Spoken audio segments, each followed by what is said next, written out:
I'm sorry about that. You will have to listen to me in English. Anyway, thank you very much for inviting me here anyway. I'm Linda Polman. I'm a freelance journalist. I work for several newspapers in Holland, but also international newspapers. And my specialty, and the thing I find most important to do, is I follow aid money.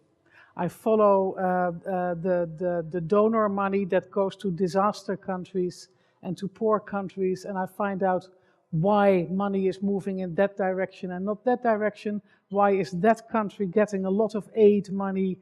Why is the other country getting nothing at all? And once the money is there, who is spending it, why they are spending it, and how they are spending it? I travel to many countries, especially countries who are in a war or in a crisis. Places like Somalia, and Rwanda, and Haiti, and places like Afghanistan and Congo, to do my investigations and to publish about that. You may remember that in January 2010 there was this huge earthquake in Haiti. And perhaps you even emptied out your pockets to donate money to aid organizations who were going to Haiti to help the people there. I was there shortly after the earthquake, and it was an incredible humanitarian gathering there. It was a terrible occasion because 200,000 to 300,000 people died because of the earthquake. Hundreds of thousands of people lost their homes. They were in the street. They had nothing. It was a terrible situation. But the sunny side of the story was that international donors and all of us, we gathered a lot of money for Haiti. Haiti was, in the year 2010, the disaster that got the most money out of all disasters on this planet. We know for sure that official donors, donor governments, they gathered about $5 billion for Haiti, and an unknown amount was given by you and me. We took it out of our pockets and we gave it to our favorite charity. So we are maybe looking at $5 to $7 billion that went to that disaster. Hooray, hooray, you might say. That's a lot of money. On top of that money, 10,000 aid organizations came to Haiti. 10,000 aid organizations. You may say again, hooray, hooray. But after 2.5 years, it is now in January, coming January, it will be 3 years. You will see the evaluation reports of what happened with all those aid organizations and with all those 8 billions, and you will see that the results of the operation there are very, very poor indeed. I will give you 2 examples. Housing was the most important thing for the Haitian people because people lost their houses. The houses collapsed. It was on top of everybody's list to make houses, you know. After 3 years, only 5% of the Haitians who lost their house got actually another house. Only 5%.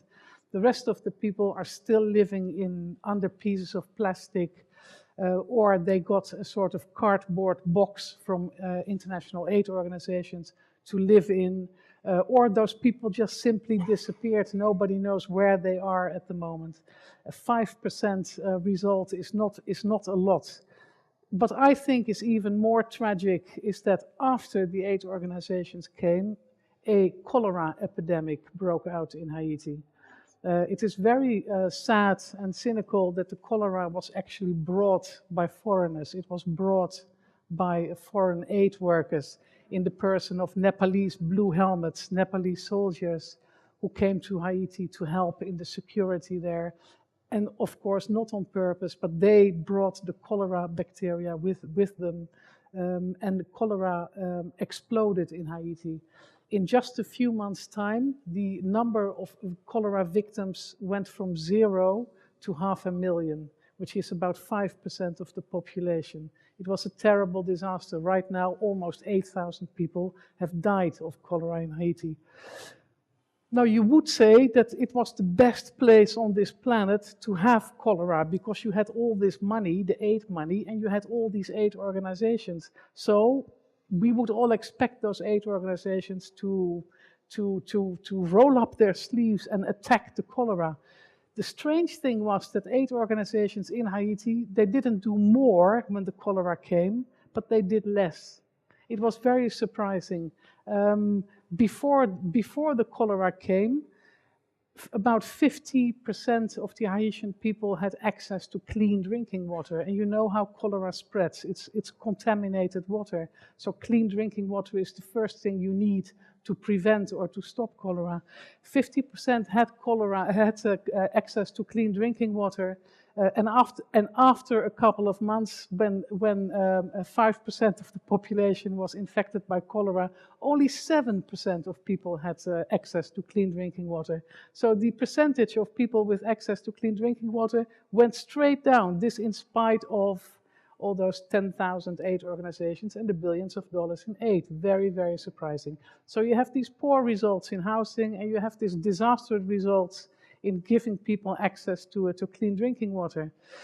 I went to one of the tent camps where the Haitian earthquake victims lived, and I went to see a very young, very bright Haitian doctor who was treating cholera victims.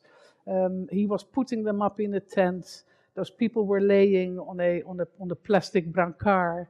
And the brancards, they had those were stretchers, you know. The brancards had holes, so people could put their bottoms through the hole. There was a bucket under the hole. So it was a very primitive little cholera clinic. And I talked to this doctor, and I asked him, how is it possible that 5% of the population has cholera, is getting cholera, and the aid for the Haitian people is actually going down. And this doctor, his name was Wester Lambert, a Haitian, he said to me, the problem with aid, he said, is that nobody can force aid organizations to spend it on what is most important for people. Aid organizations and their donors are free. It is their money. They are free to choose their own priorities. They can spend it on whatever they want. They can also choose not to spend it at all, or they can choose to spend a little, or they can choose to spend it for a week and then disappear. It is their money. They decide. Nobody can force them to make the ethical choice in what is best for the victims, so that is what we will spend the money on. So this was quite a revelation. I want to paint you a picture of how what I call the aid industry works. There are more than 70 donor governments. My government is a donor government, Holland.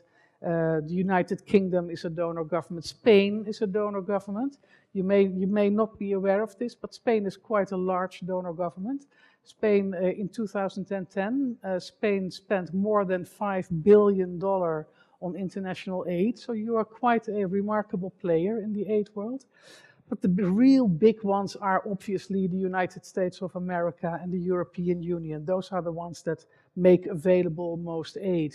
So you have this huge pot of aid. The official donors, the donor governments, make available $130 billion per year for international aid. On top of that is about $10 to $15 billion for humanitarian aid, emergency aid, like the earthquake in Haiti or like the tsunami in Asia, for example. So there's a huge pile of money. On top of that is the money that we all take out of our pockets to support our favorite charities with. Nobody knows how much that is because there is no central administration. All these aid organizations, they receive the money, they spend it, and we don't know where the money went. And then you have this huge pot of money, and then there was an attempt to count how many international aid organizations there are. They stopped counting at 37,000. It is a lot of aid organizations. Probably since they stopped counting, the number grew. The latest estimates that I hear is 50,000 aid organizations. So you could say, well, hallelujah, you know, all that money and all those aid organizations, but look at Haiti. They are not choosing the ethical thing to do. The international aid industry, the 130 billion and the 50,000 aid organizations, they don't move as one body. They don't move as one power to attack poverty or to help the Haitian earthquake victims. All those aid organizations are working for themselves. They are all little or big private companies. They all do their own agenda. They all have their own projects. They don't necessarily work together or develop a communal project to make the world a better place. Aid organizations, their first priority is to please their donors. Aid organizations call themselves non-governmental organizations, NGOs, but in fact the majority of them are, for a large percentage of their income, they are dependent on governments. Some aid organizations get 90% of their money from governments, some aid organizations get 60%, but the bottom line is that aid organizations need to please their governments, otherwise they lose the money that they get from governments and they stop existing as an aid organization.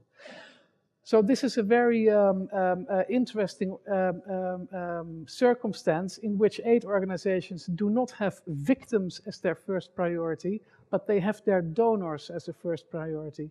They have to please their donors. They have to follow the donor agendas.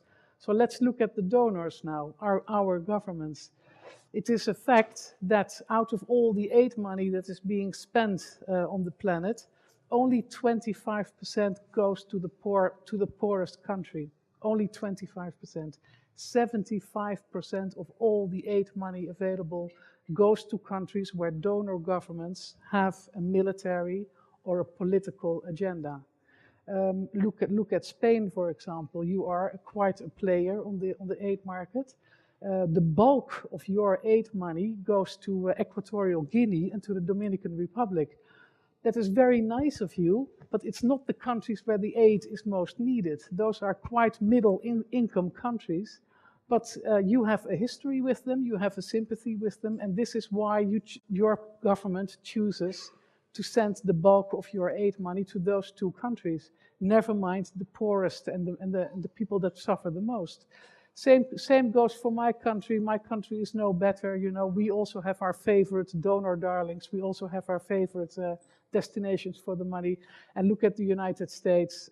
They even have it written in their law that American aid money will not be spent if it is not in the interest of the United States itself. So it's quite common in donor land that money is being spent on our own national, military and political agendas. But this all means that ethical choices bring the money where the money is needed most, bring the money where the suffering is most. The ethical agenda is not necessarily the highest agenda. The ethical agenda comes second. It is our own interest that comes first, and it is the victim's interest that comes second. More and more of the aid money that I was talking about is going to countries that are at war. This is because we have the war on terror. Our richest donor governments choose to send the bulk of their aid money to countries that we believe are an ally in the war on terror. Look at the countries that receive the most aid of all. Those are Iraq, Afghanistan, Somalia, Ethiopia, Sudan. Those are all countries that we consider frontline states in the war on terror. That means that lots of money, billions of dollars, are being sent into wars. And we all know that as soon as there is a war, ethics are out of the window. In wars, we have the interest, and the interest is we want to win, and we don't care how we win. If we don't want to win, then we are not good soldiers, you know. You have to want to win a war, otherwise don't bother. So money that is being sent into the war is supposed to help our military effort. There are that is our interest, you know. Our armies want to win the war. Our aid money is supposed to support our war effort. That also goes for the countries that receive our money. If you go to Somalia, warlords will use aid money for their war. If you go to Ethiopia, the military regime will choose to use the aid money for their war against separatist movements. So war aid is always an instrument in war. It is always a weapon in war. There are examples in history of large amounts of aid money that were used in somebody's war. I give you the example of Goma in East Congo, where during the genocide, it's a long time ago, the Hutus and the Tutsis, the Hutus were the bad guys, but millions of dollars were spent on the Hutus anyway, because there was a political agenda there. which meant that the Hutus were eating. The Hutus were getting strong, and the Hutus were capable of prolonging their war against the Tutsis, a genocidal war. Another example is Ethiopia in the 80s. Bob Geldof, We Are the World, he gathered a lot of money. The money was actually used by the Ethiopian government to feed its own army and to enable its own army to have an ethnic cleansing in the far out provinces of Ethiopia. Today, there's also an example of how aid money is actually used as a weapon of war. It is by us ourselves in Afghanistan. Afghanistan is being called the aid black hole. Billions of dollars are being poured into Afghanistan to support our war effort there, to support the groups in Afghanistan that we consider allies. And the money disappears. It is too dangerous for Western aid organizations to check where the money is going, to see who is pocketing the money, what the money is being used for. That investigation still has to be done. At this moment, for Westerners, it is too dangerous to do that investigations. That doesn't stop us from sending the money goes anyway. Now, I am quite sure that all of you, this is what our leaders do with the money. They use it for political and military agendas. I'm quite sure that you are all decent people. I met many of you today. You are wonderful people. You want the best for the poor Africans. You want the Haitians not to have cholera. So what can you do to make sure that our aid money, that our governments spend the aid money in a more ethical way? That means that you have to get off your chairs. You should not allow governments and aid organizations to make the choices by themselves, to decide to send money into wars or to decide not to spend it on Haitian cholera. You must never forget that in the end it is your money. $5 billion coming from Spain. It is the money that you paid into taxes for the Spanish government. It takes work to make a more ethical aid. I'm encouraging you to take an interest in aid, to realize that aid is this international industry. And I encourage you to investigate how our governments and how our aid organizations are in fact spending their money, where they are spending it, why they are spending it in certain places, and then get off your bottoms and tell your government to do a better job. I mean, I see on television that the Spanish people are marching anyway. I see that happening. Why don't you keep on marching, but also include the $5 billion that you spend on international aid, demand an explanation of why and how that money is being spent at the moment. And I wish you the best with that. Thank you.